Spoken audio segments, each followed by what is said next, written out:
Балаларға арналған хат. Әке туралы білуге тиіс маңызды нәрселер. Әкең әрдайым дұрыс, тіпті сен өзіңдікі дұрыс деп санасаң да. Әкеңе қалай қарасаң, балаларың да саған дәл солай қарайды. Бұл ешқашан өзгермейтін өмір заңы.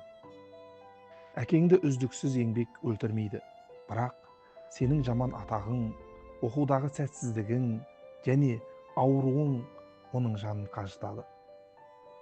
Егер әкең сен қабылдамақ болған шешімге қарсы болса, не оны райынан қайтар, не ол шешімнен бас тарт.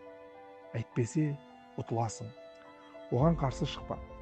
Әкенің разылығы береке, ал разы болмауы дүниедегі қорлық.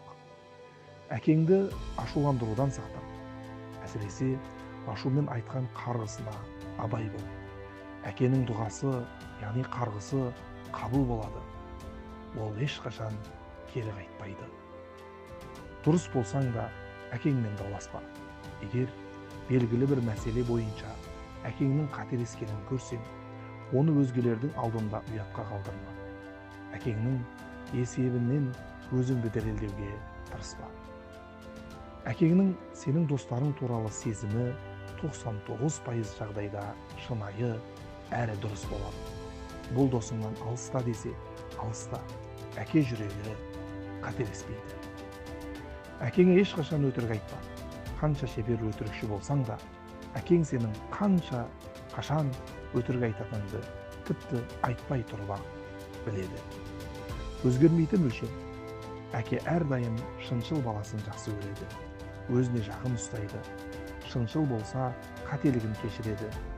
Ал айлакер, өтірікші баланы жек көреді, әрі разы болмайды.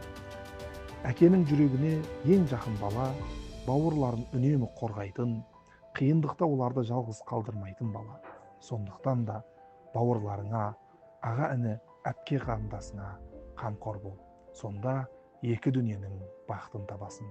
Алла амандығыңды берсін.